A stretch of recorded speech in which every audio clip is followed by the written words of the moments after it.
استثناء اور اس کا دوسرا باب جو 37 آیات پر مشتمل ہے۔ اور جیسے خداوند نے مجھے حکم دیا تھا اس کے مطابق ہم لوٹے پر بحر کلزم کی راہ سے بیابان میں آئے اور بہت دنوں تک کوہ شعیر کے باہر چلتے رہے۔ تب خداوند نے مجھ سے کہا کہ تم اس پہاڑ کے باہر بہت چل چکے، شمال کی طرف مڑ جاؤ اور تو ان لوگوں کو تاکید کر دے کہ تم کو بنی عیسو تمہارے بھائی جو شعیر میں رہتے ہیں ان کی سرحد کے پاس سے ہو کر جانا ہے، اور وہ تم سے ہراساں ہوں گے، سو تم خوب احتیاط رکھنا اور ان کو مت چھیڑنا، کیونکہ میں ان کی زمین میں سے پاؤں دھرنے تک کی جگہ بھی تم کو نہیں دوں گا، اس لیے کہ میں نے کوہ شعیر عیسو کو میراث میں دیا ہے۔ تم روپے دے کر اپنے کھانے کے لیے ان سے خورش خریدنا اور پینے کے لیے پانی بھی روپے دے کر ان سے مول لینا، کیونکہ خداوند تیرا خدا تیرے ہاتھ کی کمائی میں برکت دیتا رہا ہے، اور اس بڑے بیابان میں جو تیرا چلنا پھرنا ہے وہ اسے جانتا ہے۔ ان 40 برسوں میں خداوند تیرا خدا برابر تیرے ساتھ رہا اور تجھ کو کسی چیز کی کمی نہیں ہوئی۔ سو ہم اپنے بھائیوں بنی عیسو کے پاس سے جو شعیر میں رہتے ہیں کترا کر میدان کی راہ سے ایلات اور ایسون جابر ہوتے ہوئے گزرے، پھر ہم مڑے اور مواب کے بیابان کے راستے سے چلے۔ پھر خداوند نے مجھ سے کہا کہ موابیوں کو نہ تو ستانا اور نہ ان سے جنگ کرنا، اس لیے کہ میں تجھ کو ان کی زمین کا کوئی حصہ ملکیت کے طور پر نہیں دوں گا، کیونکہ میں نے آر کو بنی لوط کی میراث کر دیا ہے۔ وہاں پہلے ایمیم بسے ہوئے تھے جو اناکیم کی مانند بڑے بڑے اور لمبے لمبے اور شمار میں بہت تھے،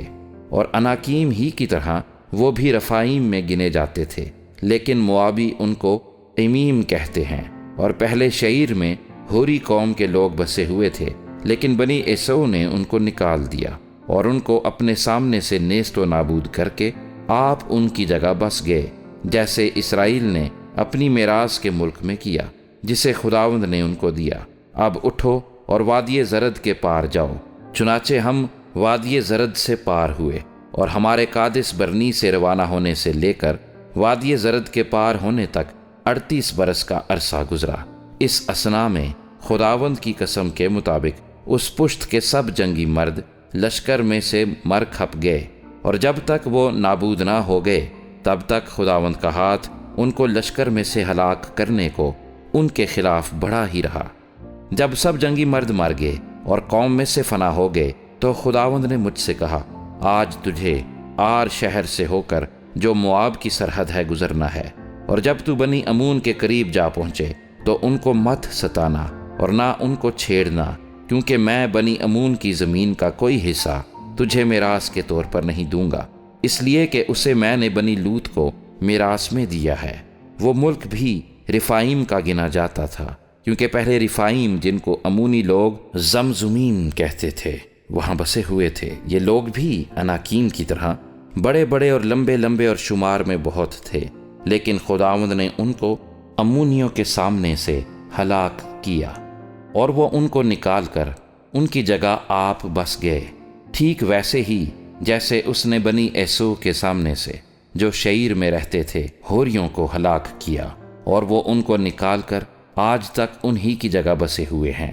ایسے ہی اویوں کو جو اپنی بستیوں میں غزہ تک بسے ہوئے تھے کفتوریوں نے جو کفتورا سے نکلے تھے ہلاک کیا، اور ان کی جگہ آپ بس گئے۔ سو اٹھو اور وادی ارنون کے پار جاؤ، دیکھو میں نے حسبون کے بادشاہ سیہون کو جو اموری ہے اس کے ملک سمیت تمہارے ہاتھ میں کر دیا ہے، سو اس پر قبضہ کرنا شروع کرو اور اس سے جنگ چھیڑ دو۔ میں آج ہی سے تیرا خوف اور روب ان قوموں کے دل میں ڈالنا شروع کروں گا جو روئے زمین پر رہتی ہیں، وہ تیری خبر سنیں گی اور کانپیں گی اور تیرے سبب سے بے تاب ہو جائیں گی۔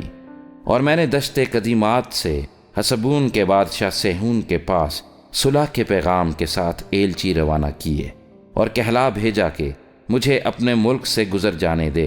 میں شہراہ سے ہو کر چلوں گا اور دہنے اور بائیں ہاتھ نہیں مڑوں گا۔ تو روپے لے کر میرے ہاتھ میرے کھانے کے لیے خورش تک بیچنا، اور میرے پینے کے لیے پانی بھی مجھے روپے لے کر دینا، فقط مجھے پاؤں پاؤں نکل جانے دے جیسے بنی ایسو نے جو شعیر میں رہتے ہیں اور موابیوں نے جو آر شہر میں بستے ہیں میرے ساتھ کیا، جب تک کہ میں یردن کو عبور کر کے اس ملک میں پہنچ نہ جاؤں جو خداوند ہمارا خدا ہم کو دیتا ہے۔ لیکن حسبون کے بادشاہ سیہون نے ہم کو اپنے ہاں سے گزرنے نہ دیا، کیونکہ خداوند تیرے خدا نے اس کا مزاج کڑا اور اس کا دل سخت کر دیا، تاکہ اسے تیرے ہاتھ میں حوالہ کر دے، جیسا آج ظاہر ہے۔ اور خداوند نے مجھ سے کہا، دیکھ میں سیہون اور اس کے ملک کو تیرے ہاتھ میں حوالہ کرنے کو ہوں، سو تو اس پر قبضہ کرنا شروع کر تاکہ وہ تیری میراث ٹھہرے۔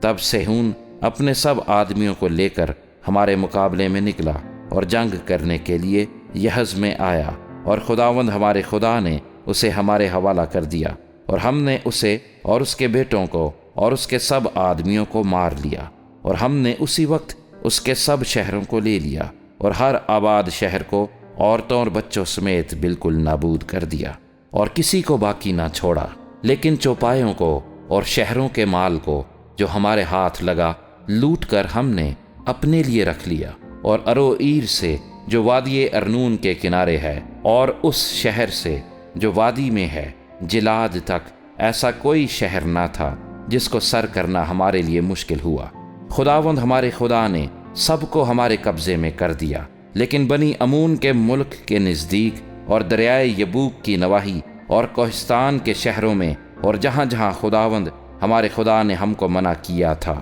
تو نہیں گیا۔